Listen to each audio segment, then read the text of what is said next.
Amin. Innal ladzina yaktumuna ma anzalna minal bayyinati wal huda min ba'di ma bayyanahu lin-nasi minal kitab ulaika yal'anuhumullahu wa yal'anuhumul la'inun.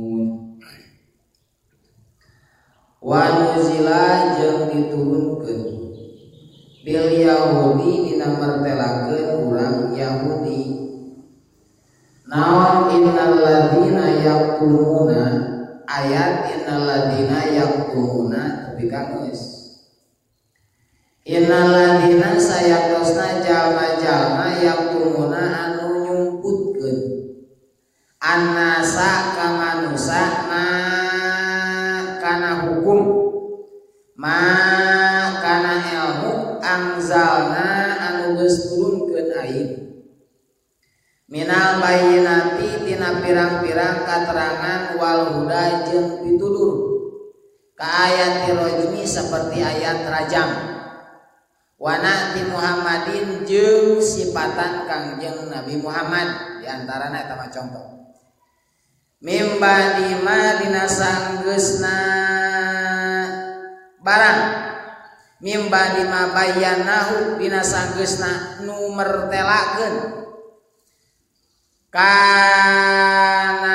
kami kana eta perkara mimba dima dina sanggeusna hukum atawa ilmu bayyanahu anu mertelakeun kami kana eta hukum linnasi ka manusa fil kitabi dina kitab at-taurati tegasna Taurat ulaika ieu jalma-jalma teh eta yalanuhum ngalaknat ka ieu jalma-jalma saha Allah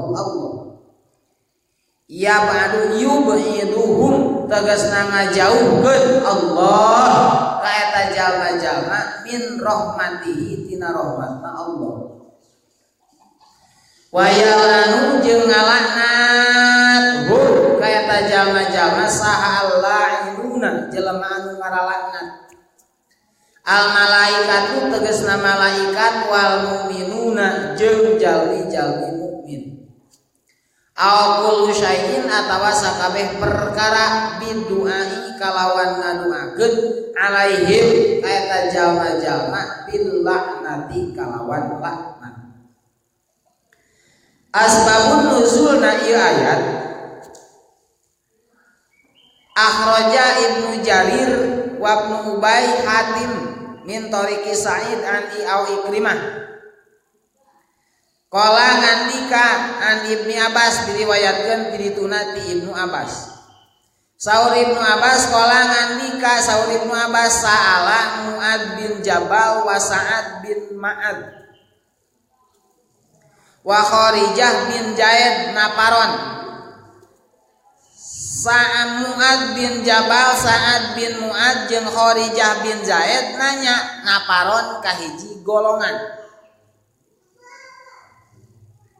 min ahbari Yahudi ti antara pendetana Yahudi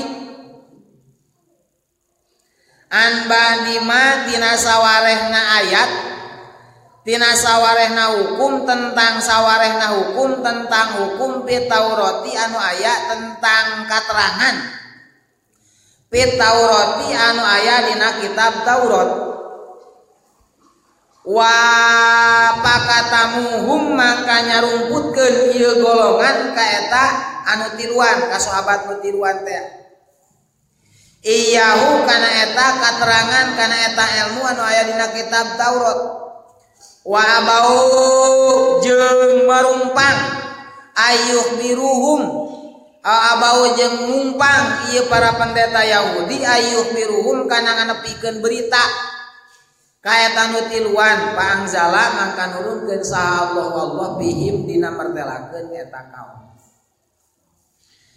Mu'ad bin Jabal Sa'ad bin Mu'ad jeung Kharijah bin Zaid dina hiji waktos dongkap ka pendeta Yahudi anu mana dongkapna nu tiluan teh sejan naroskeun salah sawios katerangan hukum jeung katerangan tentang ilmu anu lembaran Taurat anu leungit gitulah. Nu aya dina Taurat anu nyaritakeun tentang sifatan Kangjeng Rasul, anu nyaritakeun tentang hukum rajam, anu nyaritakeun tentang hukum-hukum Allah jeung berita ti Gusti Allah anu dicatat dina Taurat. Sabadana ditaroskeun ka para pendeta Yahudi, eta pendeta Yahudi nyarumputkeun kana eta perkara. Teu ditepikeun sifatan Kangjeng Nabi, teu dibukakeun. Hukum rajam teu dibukakeun ku para pendeta Yahudi teh. Maka sabada kitu Allah nurunkeun kana ayat innal ladzina yaktumuna kitab yaktumuna ma anzalna ilaika minal bayyinat. Cek Allah sayangtosna jalma-jalma anu nyumputkeun kana hukum, kana ilmu, kana berita anu geus diturunkeun ku kami. Di antara penjelasan-penjelasan jeung pituduh mami sanggeusna ku kami dijelaskeun, sanggeusna ku kami dituduhkeun ka eta jalma-jalma anu aya dina kitab Taurat. Lamun Taurat teh mah di dieu contona Taurat. Anu aya dina kitab Injil, bahkan anu aya dina kitab Al-Qur'an nalika ku urang disumputkeun, maka ulaika yal'anuhumullahu wa yal'anuhumul la'inun. Eta jelema teh bakal dilaknat ku Allah jeung dilaknat ku sakabeh perkara nu sok ngalaknat. Sakabeh perkara anu kacaangan anu araya mangka ngalaknat ka eta jalma. Sakabeh perkara dina tafsiranana malaikat ngalaknat ka eta jalma. Jelema mukmin ngalaknat ka eta jalma. Naon make ngalaknat? Sabab eta jalma nyumputkeun kana hukum Allah, nyumputkeun kana ilmu Allah. Nu mana ilmu Allah anu aya dina Taurat mah nyebutkeun sifatan Kangjeng Nabi, tangtunganana kieu, rupana kieu, buukna sakieu, kajadian nu bakal dipigadam-damelna kieu, jenenganana ieu saha teh Kangjeng Nabi teh. Tapi ku pendeta Yahudi teu ditepikeun eta ilmu tentang sifatan Kangjeng Nabi Muhammad. Naon dasarna? Aya anu dasarna teh gengsi. Aya anu dasarna teh sagala rupa perkara sieun Muhammad tapi ka jadi pamimpin, jadi figur. Tapi da kandak Allah mah teu bisa dikitu. Nalika ku Yahudi disumputkeun, ku Yahudi dikumaha dikitu dikieu oge. Kangjeng Nabi mah teu kawayah kieu urang teu pernah pangin, teu pernah pendak. Saha? Iman ka Kangjeng Rasul. Asalna ayat mah keur saha teh? Keur pendeta Yahudi. Asalna ayat mah keur saha teh? Keur kafir anu aya di Arab zaman baheula, pendeta Yahudi jeung pendeta Nasrani. Ngan ayeuna dibalikeun ka urang sararea anu nyaho kana hukum agama nalika aya perkara anu nyasar, nalika aya perkara anu teu akur teu parok ceuk aturan Allah, maka urang kumaha nya teu daek menerkeunana akur jeung ilmu urang. Atawa aya jelema nanyakeun ilmu ka urang, kulantaran eta ilmu ditanyakeun ka urang teh sifatna ngarugikeun urang, mangka eta ilmu teh teu ditepikeun ku urang.